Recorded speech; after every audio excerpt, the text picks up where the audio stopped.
여러분, 혹시 지금 이 순간 세상이 무너진 것 같은 기분이 드시나요? 사업이 실패했거나, 믿었던 사람에게 배신당했거나, 혹은 예상치 못한 상실로 인해 모든 것을 잃어버린 것 같은 그런 순간 말입니다. 오늘 이 영상을 끝까지 보시면 바닥에 있는 분들이 가장 먼저 해야 할 단 한 가지를 정확히 알게 되실 겁니다. 저는 오늘 여러분께 한 가지 놀라운 사실을 말씀드리려고 합니다. 역사상 가장 위대한 성취를 이룬 사람들 중 상당수가 인생의 가장 깊은 바닥을 경험했던 사람들이었다는 사실입니다. 스티브 잡스는 자신이 창업한 애플에서 쫓겨났습니다. 컬럴 샌더스는 65세에 무일푼이 됐습니다. 월트 디즈니는 파산을 여러 차례 경험했습니다. 그런데 이들에게는 공통점이 있었습니다. 바로 바닥에서 다시 일어서는 특별한 방법을 알고 있었다는 것입니다. 오늘 이 시간, 저는 인생의 밑바닥에서 기적처럼 다시 일어선 사람들이 공통적으로 보여준 세 가지 결정적인 태도를 여러분과 나누고자 합니다. 이것은 단순한 위로가 아닙니다. 검증된 인생 역전의 법칙입니다. 바닥에서 일어선 사람들의 첫 번째 공통점은 무엇일까요? 그것은 바로 자신의 바닥을 있는 그대로 인정하는 철저한 수용입니다. 이 말이 조금 이상하게 들리실 수도 있습니다. 바닥에 떨어졌는데 그걸 인정하라고요? 그냥 빨리 벗어나야 하는 거 아닌가요? 하지만 여기에 역설이 있습니다. 바닥을 인정하지 않는 사람은 절대 바닥에서 올라올 수 없습니다. 심리학자들의 연구에 따르면 인간이 위기 상황에서 보이는 첫 번째 반응은 대부분 부정입니다. 이건 현실이 아니야. 곧 나아질 거야. 이건 일시적인 문제일 뿐이야 라며 현실을 외면하죠. 그 다음 단계는 분노와 원망입니다. 왜 나한테만 이런 일이, 저 사람만 아니었어도, 저 상황만 아니었으면 하며 끝없이 남을 탓하고 과거를 원망합니다. 이런 부정과 분노의 단계에 머물러 있는 동안 사람은 아무것도 할 수 없습니다. 마치 늪에 빠진 사람이 발버둥 칠수록 더 깊이 빠져들듯이 현실을 부정하고 남을 탓할수록 상황은 더 악화됩니다. 그런데 바닥에서 일어선 사람들은 달랐습니다. 그들은 놀라울 정도로 빠르게 현실을 수용했습니다. 그래, 지금 내가 바닥에 있다. 이게 내 현실이다 라고 담담하게 인정했습니다. 일론 머스크의 이야기를 들려드렸습니다. 많은 분들이 그를 성공한 억만장자로만 알고 계시지만 그에게도 절체절명의 순간이 있었습니다. 2008년 그는 인생 최악의 해를 맞았습니다. 테슬라는 파산 직전이었고 스페이스X는 3차례 연속 로켓 발사에 실패했습니다.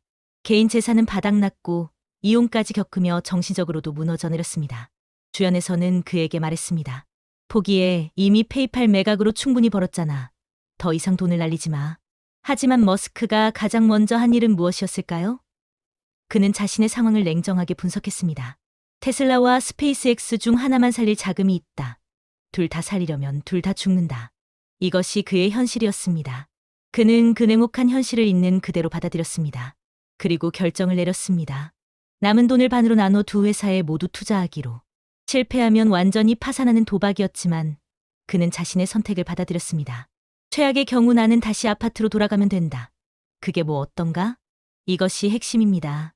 현실을 인정하는 순간 비로소 내가 할 수 있는 일에 집중할 수 있게 됩니다. 환경을 탓하고 남을 원망하는 데 쓰던 에너지를 온전히 문제 해결에 쏟을 수 있게 되는 것이죠. 더 중요한 것이 있습니다. 바닥을 인정하는 순간 역설적이게도 안도감이 찾아옵니다. 더 이상 내려갈 곳이 없구나. 이제는 올라갈 일만 남았구나 라는 깨달음이 오는 것입니다. 2008년 12월 스페이스X의 네 번째 로켓 발사가 성공했습니다. 머스크는 훗날 이렇게 회상했습니다. 그때 나는 완전히 바닥을 쳤었습니다. 하지만 바닥을 친 덕분에 오히려 자유로워졌습니다. 더 이상 잃을 것이 없으니 두려움도 사라졌습니다. 또 다른 예를 들어보겠습니다. 한국의 한 사업가 이야기입니다. 그는 20년 동안 일궈온 제조업체가 하루아침에 무너지는 경험을 했습니다. 주거래 처해 부도로 연쇄 부도를 맞았고 60억 원의 빚을 지게 됐습니다. 집도 차도 모두 압류당했습니다. 친구들은 떠났고 가족들마저 그를 원망했습니다. 그런데 그가 가장 먼저 한 일이 무엇이었을까요? 노트를 꺼내서 자신의 현재 상황을 있는 그대로 적어내렸습니다. 나는 지금 60억의 빚이 있다. 나는 지금 월세방에 살고 있다. 나는 지금 신용불량자다. 이런 식으로요. 주변 사람들은 그에게 물었습니다. 그런 비참한 것들을 왜 일부러 적어서 확인해? 더 우울해지지 않아? 그러자 그는 이렇게 대답했습니다. 아닙니다. 제가 진짜 현실을 정확히 알아야 거기서부터 시작할 수 있거든요. 부정하고 회피하면 출발선조차 찾을 수 없어요. 그는 채권자들을 일일이 만나 상황을 설명하고 갚을 수 있는 만큼씩 갚아나가겠다고 약속했습니다. 자존심을 버리고 택배 일을 시작했습니다. 새벽 4시에 일어나 밤 10시까지 일했습니다. 10년이 걸렸지만 그는 모든 빚을 갚았습니다. 그리고 지금은 작지만 건실한 온라인 쇼핑몰을 운영하며 안정된 삶을 살고 있습니다. 그는 말합니다. 바닥을 인정하지 않고 회피했다면 저는 아마 평생 빚에 쫓기며 살았을 겁니다. 하지만 정면으로 마주했기에 제 인생을 다시 찾을 수 있었습니다. 여러분, 지금 바닥에 계신가요? 그렇다면 먼저 그 바닥을 똑바로 보십시오. 회피하지 말고, 부정하지 말고, 있는 그대로 인정하십시오. 지금 내가 여기 있다라고 말하는 순간, 비로소 여러분의 재기가 시작됩니다. 정리하면 이겁니다. 바닥에서 다시 일어선 사람들은 먼저 현실을 인정했고, 그 다음에야 행동을 시작했습니다. 이것이 첫 번째 공통점입니다. 바닥에서 일어선 사람들의 두 번째 공통점은 무엇일까요? 그것은 작은 성취의 힘을 믿고 바로 실행하는 태도입니다. 많은 분들이 바닥에서 빠져나오려고 할 때 큰 실수를 하나 범합니다. 너무 큰 목표를 세우는 것이죠. 나는 1년 안에 다시 사업을 일으켜서 성공하겠어. 6개월 안에 완전히 새 사람이 되겠어. 이런 식으로요. 물론 큰 목표 자체가 나쁜 것은 아닙니다. 하지만 바닥에 있는 사람에게 너무 먼 미래의 큰 목표는 오히려 독이 됩니다. 왜일까요? 현재와 목표 사이의 간극이 너무 크면 압도감과 무력감만 커지기 때문입니다. 저걸 어떻게 이뤄? 하는 생각에 시작도 못하고 주저앉게 됩니다. 그런데 바닥에서 일어선 사람들은 전혀 다른 전략을 사용했습니다. 그들은 먼 미래를 보지 않았습니다. 대신 오늘 당장, 지금 이 순간 할 수 있는 아주 작은 일에 집중했습니다. 손정희의 이야기를 들려드리겠습니다. 지금은 소프트뱅크 그룹의 회장으로 일본 최고의 부자 중 한 명이지만 그에게도 인생 최악의 시기가 있었습니다. 1980년대 초 그는 갓 25살의 나이로 일본에서 소프트웨어 유통사업을 시작했습니다. 하지만 창업 1년 만에 만성 간염에 걸려 쓰러졌습니다. 의사는 말했습니다. 최소 3년은 입원 치료를 받아야 합니다. 사업은 이제 막 시작했는데 3년을 병상에 누워 있어야 한다니. 회사는 금방 무너질 것 같았고 직원들은 불안해했습니다. 병실 침대에 누워 천장만 바라보던 손정희는 절망에 빠졌습니다. 하지만 그는 어느 날 결심했습니다. 침대에서 할 수 있는 일을 찾기로. 그가 선택한 것은 무엇이었을까요? 매일 사업 아이디어를 하나씩 노트에 적는 것이었습니다. 거창한 일이 아니었습니다. 그냥 떠오르는 생각을 적는 것. 하루에 딱 하나씩. 어떤 날은 터무니없는 아이디어였고 어떤 날은 겨우 한 줄이었습니다. 그래도 괜찮았습니다. 오늘 하나를 적었다는 것 자체가 성취였으니까요. 3년간의 입원 생활 동안 그는 1000개가 넘는 사업 아이디어를 적었습니다. 퇴원 후 그는 그 노트를 펼쳤고 그 중에서 실현 가능한 것들을 하나씩 실행에 옮겼습니다. 그 중 하나가 바로 소프트뱅크를 세계적인 기업으로 만든 통신 사업이었습니다. 손정희는 훗날 이렇게 말했습니다. 병상에서의 3년이 없었다면 지금의 소프트뱅크는 없었을 것입니다. 매일 하나씩 아이디어를 적는 그 작은 습관이 제 인생을 바꿨습니다. 크고 화려한 계획이 아니라 매일 할 수 있는 작은 실천이 중요하다는 것을 그때 배웠습니다. 실제로 심리학 연구들은 이것을 뒷받침합니다.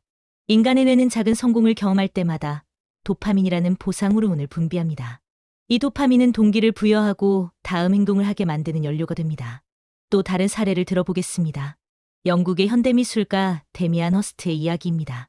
지금은 작품 한 점에 수백억 원을 호가하는 세계적인 예술가지만 그의 20대는 참혹했습니다. 미술대학을 졸업했지만 작품은 팔리지 않았고 생계를 위해 건물 청소부로 일해야 했습니다. 매일 새벽 5시에 일어나 빌딩 화장실을 청소하고 쓰레기를 치우고 바닥을 닦았습니다. 집에 돌아오면 지쳐서 쓰러졌고 미술은 점점 멀어지는 것 같았습니다. 주변 친구들은 말했습니다. 그냥 포기하고 평범하게 살아. 예술로 먹고 살 수 있는 사람이 몇이나 되겠어. 하지만 허스트는 포기하지 않았습니다.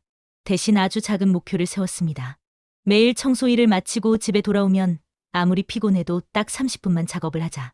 그게 전부였습니다. 30분. 누구나 할 수 있는 시간입니다. 어떤 날은 스케치 몇 장을 그렸고 어떤 날은 재료를 만지작거리기만 했습니다.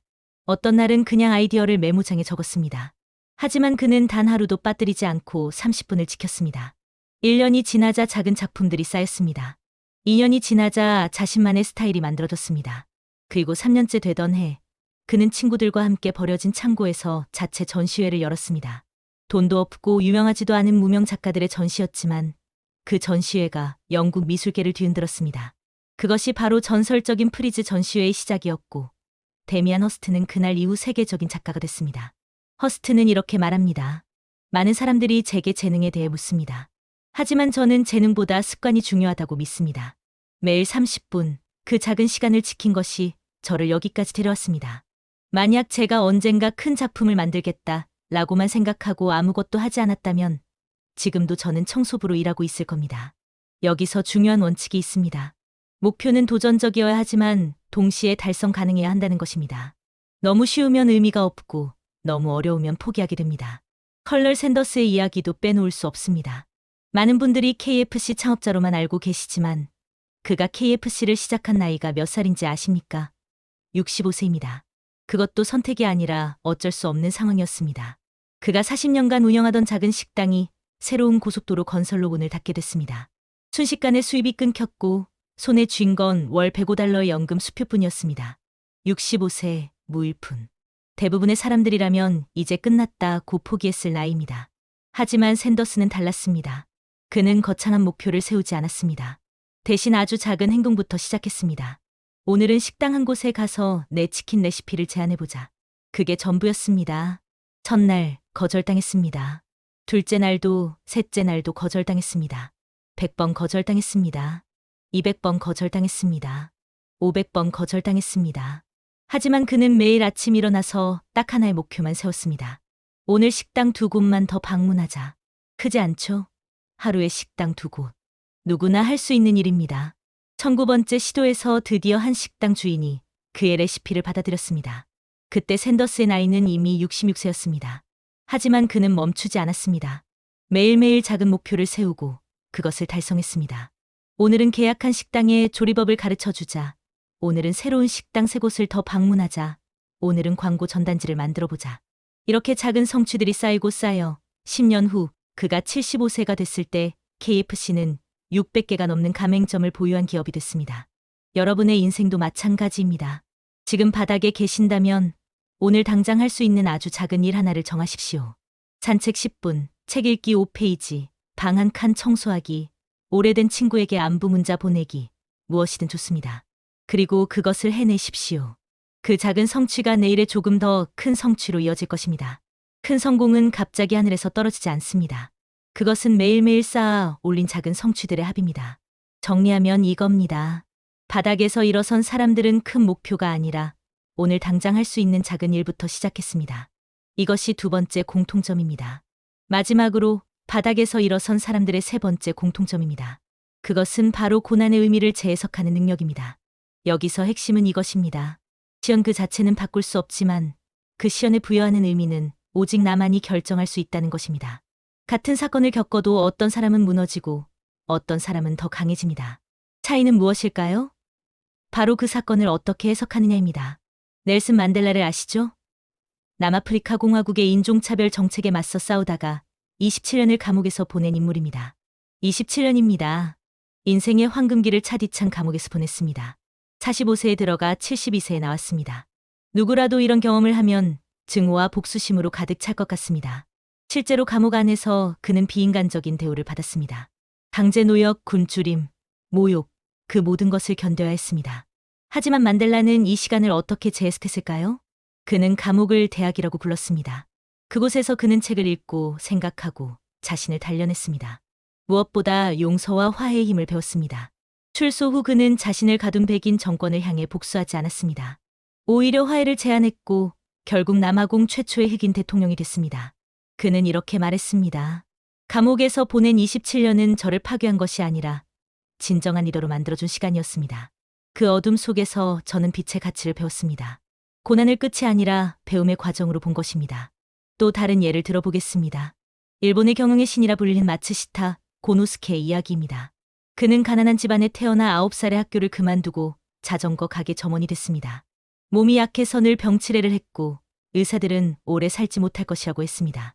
보통 사람이라면 왜 나는 이렇게 불행할까 하며 운명을 저주했을 것입니다. 하지만 마츠시타는 달랐습니다.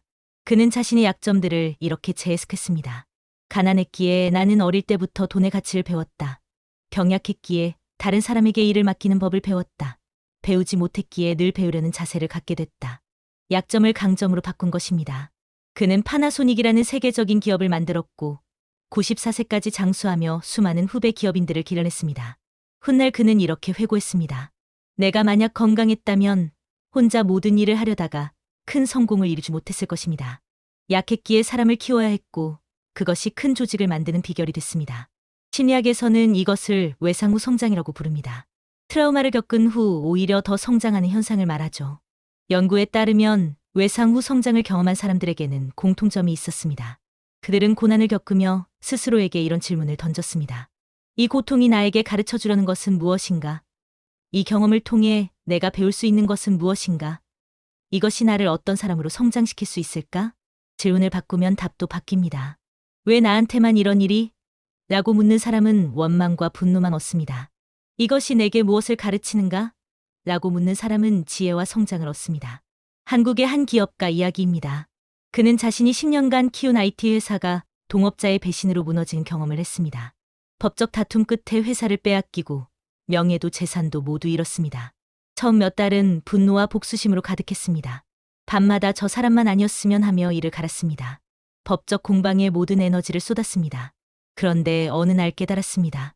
복수심에 사로잡혀 있는 동안 자신은 계속 과거에 갇혀 있고 정작 배신한 그 사람은 새로운 인생을 살고 있다는 것을요. 그래서 그는 관점을 바꿨습니다. 이 일이 내게 무엇을 가르쳐 주는가? 곰곰이 생각한 끝에 답을 얻었습니다. 나는 사람을 보는 눈이 없었다. 계약서의 중요성을 몰랐다. 그리고 한 사람에게 너무 많은 권한을 줬다. 무엇보다 나는 회사의 재무 상태를 제대로 파악하지 못했다. 이렇게 배움으로 전환하자 분노가 사라지고 앞으로 나아갈 힘이 생겼습니다. 그는 법적 공방을 중단하고 그 시간에 새로운 공부를 시작했습니다. 회계, 법률, 인사관리, 이전에는 소홀히 했던 모든 것들을 배웠습니다. 3년 후 그는 새로운 스타트업을 시작했습니다. 이번에는 이전의 실수를 반복하지 않았습니다. 계약서 하나하나 꼼꼼히 검토했고 재무제표를 매일 확인했으며 권한을 분산시켰습니다. 5년 후 그의 회사는 코스닥에 상장됐고 이전 회사보다 10배 큰 규모로 성장했습니다. 그는 말합니다. 그때 그 배신이 없었다면 지금의 나는 없었을 겁니다. 그 일을 통해 배운 것들이 나를 진짜 기업가로 만들었습니다. 지금 생각하면 그 사람에게 오히려 감사한 마음까지 듭니다. 독을 약으로 바꾼 것입니다. 여러분, 지금 겪고 있는 고난이 너무 가혹하게 느껴지시나요? 그렇다면 한번 물어보십시오. 이 경험이 나를 어떤 사람으로 만들고 싶어 하는가? 10년 후에 내가 지금을 돌아본다면 이 시간을 어떻게 평가할까? 고난 그 가치는 바꿀 수 없습니다. 하지만 그것이 당신에게 어떤 의미인지는 당신이 결정할 수 있습니다. 정리하면 이겁니다. 바닥에서 일어선 사람들은 고난을 끝이 아니라 배움의 기회로 재해석했습니다. 이것이 세 번째 공통점입니다. 여러분, 오늘 우리는 인생의 바닥에서 다시 일어선 사람들의 세 가지 공통점을 살펴봤습니다. 첫째, 자신의 바닥을 있는 그대로 인정하는 철저한 수용. 둘째, 작은 성취의 힘을 믿고 바로 실행하는 태도. 셋째, 고난의 의미를 재해석하는 능력. 이 세 가지는 단순한 이론이 아닙니다.